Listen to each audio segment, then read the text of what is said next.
The rubbish is piling up. Week 6 of this all-out strike. A major incident. Military being brought in. Does it really stink? Yes. Bins overflowing, rats squeaking, Used condoms. Rats the size of dinosaurs. If you've been watching the news, you might think that what's happening in Birmingham right now is about massive rats that are somehow more massive because of mass migration. Mainstream coverage has run the gamut from individual citizen outrage to full-on racist dog whistles. But the reality for the city's bin workers, who've been on all-out strike since March 11th, is a fight back against an £8,000 a year pay cut. We've come to Birmingham to speak to the workers who, along with citizens, are at the sharp end of 15 years of austerity, to find out who's really causing the stink in Birmingham. We're not asking for any more money. We're not asking for money. People think that we're asking for money. We're not. We just want to keep the wages that we're on now. That is all we're asking for. My rent has gone up by £30, my council tax has gone up by £15. We're in a cost of living crisis, everything's going up, and suddenly I'm back to where I was 7-8 years ago. They are threatening to take 25% of my wage. We already agreed to a £1,200 loss, and now the council have taken £6,200 off me. So I've lost near enough £8,000, and I'm a father of 5. I've got at least 20 years left in this job, so that's £144,000 in potential earnings that I've lost, gone. People can lose their homes because when you go for a mortgage, it goes on how much money that you earn. If you're losing that amount of money, you're going to lose your home, or you're going to have to go and get a second job. And I'm not being funny. I will never, ever, ever vote Labour again. Ever will I vote Labour again. All they have done, as you're seeing on the news, they've lied and lied. They weren't going to put the council tax up, they put the council tax up. They was going to give the old age pension eating allowance. They've took the eating allowance off them. The closing line was the closing swimming pools. For them to take a pay rise, take money off us. And we're the working people and they're sitting in the warm. We're out in the rain, the snow, the wind. We've got to carry on picking the bins up. We've got to carry on picking the bins up when we're soaking wet. We can't go in there and, I'll tell you what, I'll get drawn up. We can't do that. We've just got to carry on. But they can sit in their office, drinking tea, having bacon sandwiches or whatever they eat, and we can't. Most of the people they seem to be attacking are the people that have been here 15, 20 years. They want people fresh out of college. It'll be like working at like McDonald's do and employing students. That's what I think they want, because they can just hire and fire them as they want. Our feeling is we're the first, we won't be the last. If they can do this to us, they will do it to anyone. All right, lads and ladies, I know it's freezing, I know it's cold, but thank you for coming today. We need to stay strong. So see you tomorrow, guys and ladies! These workers are fighting back against cuts. But how did we get here? In 2010, David Cameron was elected as Prime Minister on a platform of austerity. Austerity decimated local government funding, with Birmingham City Council having its spending power cut by 36%. It was in this context that Birmingham's bin workers went on strike for 7 weeks in 2017 over plans to cut jobs. To end that strike, the council created a new role, the Waste Recycling and Collection Officer, paid up to £8,000 more. Even though we met Maxine, refuse collectors are predominantly male. That led women workers in traditionally female roles in other parts of the council, cleaners and caterers, to argue that it was unfair that they didn't get that kind of pay, and took the council to court. They won their equal pay claim. To settle that equal pay claim, Birmingham Council predicted it would have to spend up to £750 million. That staggering bill tipped Birmingham City Council into declaring itself effectively bankrupt in 2023. Then Levelling Up Secretary, and one of austerity's biggest cheerleaders, Michael Gove, stepped in. He parachuted in a team of 6 unelected and extremely well-paid commissioners to take over the day-to-day running of Birmingham's council. This whole sorry saga is one big mess. So, to understand it better, we came to meet Birmingham native and local journalist Kate Knowles. You had this really quick succession of events. So the government stepped in, Michael Gove, local government secretary at the time, appointed these 6 commissioners, the lead commissioner of whom is really renowned in local government circles, called Max the Axe Calla, which is an indication of how much he likes to make cuts, right? And for them and for him, and he's very plain about it, he's the best value commissioner. Their approach is always, how can we save money? How can we cut back? And it's austerity focused. It's very rapid as well.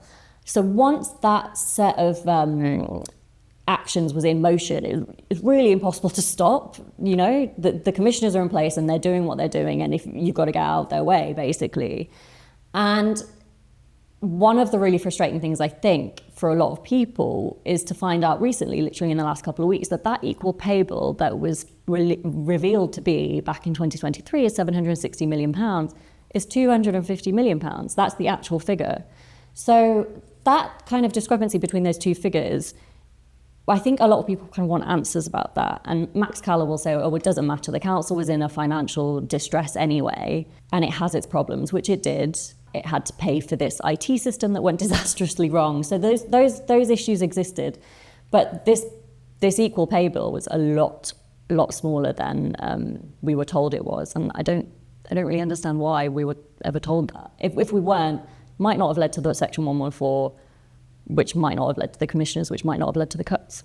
So it turns out it won't cost the council £760 million to compensate those women workers, but something more like £250 million. Despite that, the cuts that the council are imposing remain based on this worst-case £760 million projection. And the man overseeing those cuts, the biggest in local government history, is the man Kate just mentioned, Max the Axe Caller. Appointed by Gove, he and the other commissioners aren't elected. That's raised questions about who is really making the political decisions here and what that means for local democracy. I put this to Kate. I mean, if this kind of interference is happening, there's definitely like a big question there about, well, how democratic is that? Our councillors are elected, they're supposed to be representing us and making decisions on our behalf, but potentially you've got someone who's been brought in, paid a lot of money on a day rate to make decisions that we don't have any say in. And then potentially they also result in the strikes that we're seeing now. Kate's revelations are shocking, but when I look around at media coverage, all I find are stories about cannibal rats and dog whistles as loud as foghorns. One glaring example is Tory Minister Robert Jenrick, bizarrely acting as a roving GB News reporter whose video dispatch from Handsworth talks about a minority of people who have no respect for their communities and zooms in on rubbish while the Islamic call to prayer plays in the background. What does Kate make of how the strike has been covered? The media coverage has been really interesting. You're seeing a lot of the same kind of stories. They all really want to get the worst possible pictures of the bins that they can, like as tall a pile of bin bags as they can. They're obsessed with this phrase, rats as big as cats. And there have also been so many articles now about, we spent the day with a rat catcher, or like this rat catcher or this pest control guy is like the best, most highly paid person in the city at this point, and he can't, he's working 24/7. I can see why from a clicks perspective that they're going for these stories, but it's not necessarily getting to the meat of the issue. As a city, I think most people just really want our city to work, and we're just really tired, really tired of going around in circles again and again. I've been watching it on the news. The rats bigger than some of the cats around there just lately. It's a shame really, because I think generally, as bad of a rep as it gets, Birmingham's actually quite a nice city. But obviously when you see bins everywhere, and you'll find that it's actually in areas that are predominantly maybe ethnic minorities, so for example Sparkhill, Sparkbrook, and a lot of people use this as an example to perpetuate maybe racial hatred that they get, which obviously, as a minority myself, it's not particularly nice to see. Do you know what the strike is about? I believe it's because there's been a cut of about £6,000 to some of the jobs that the council is supposed to provide to those who work in the bin area, and there's been a debate debate as to whether to pay that money or not. I don't understand whether the actual council lacks the funds to do so, but I believe that's been the narrative, unless I'm wrong or mistaken. And would you say you've got sympathy with the striking workers? Sympathy? I would say yes. I don't really understand the payment system that is required of them, but I think the council, just out to the general public, should be able to clear the litter up as well. I was in Manchester a few weeks ago, and it's lovely there. There's literally no single rubbish or any piece of litter. So I think it is. I do sympathise, yeah. As residents swerve rubbish in the streets, talks between the union and the council to resolve the dispute are ongoing. To find out more, we headed over to Unite the Union's office to speak to One Kassab. He's Unite's man at the negotiating table, and we managed to catch up with him before he headed off for another round of negotiations. It's a dangerous job, and it's a very dirty job. It's a very demanding job. And what we've seen with the strike action and the impact of the strike action is that it is a vital job. And to put it in very stark terms, when these workers are not working, we end up with a public health emergency. That's how important their job is. The dispute is around pay cuts, and that's the single most important thing, because there's been a lot of misrepresentation. So it is about a cut in pay.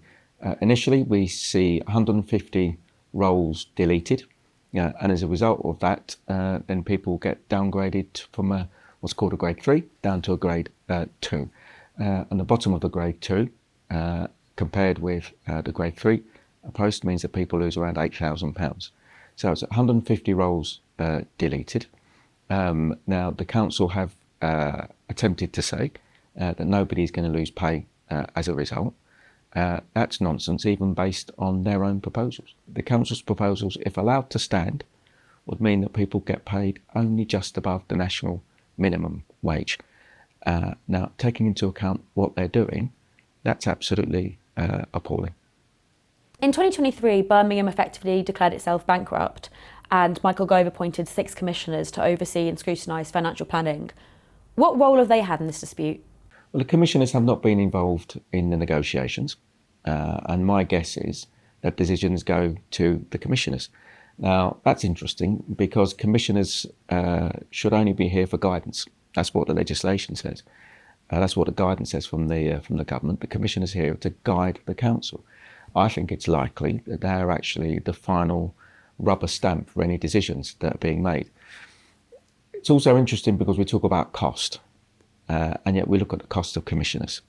There was one commissioner who, for September of last year, his expenses, hotels, etc., and fees, just for 1 month came to around £18,000.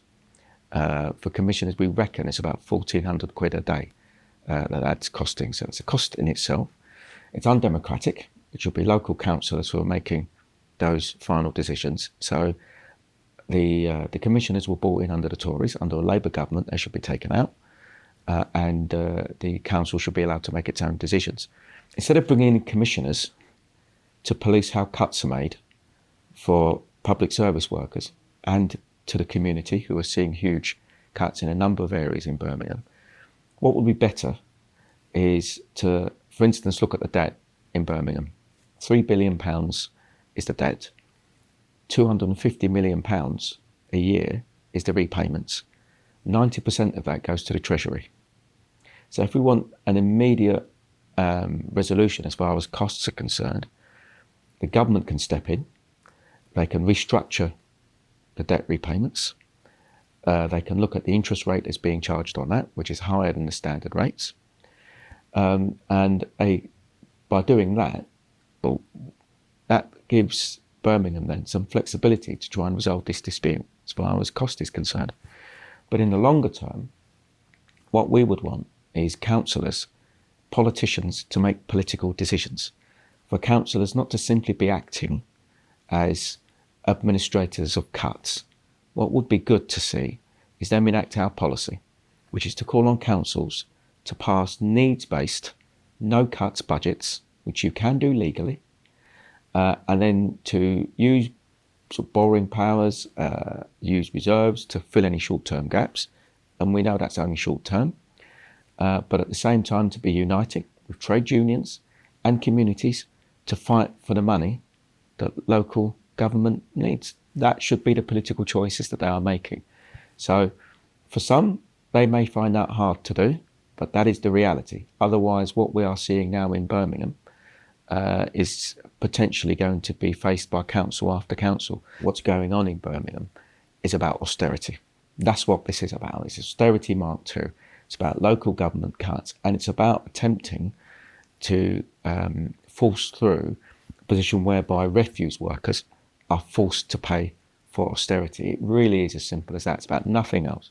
What we're looking at is the end result of of well over a decade of Tory cuts and Tory austerity.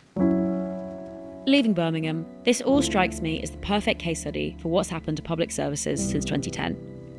It's a story of how the paying conditions for a once good job have been eaten away at.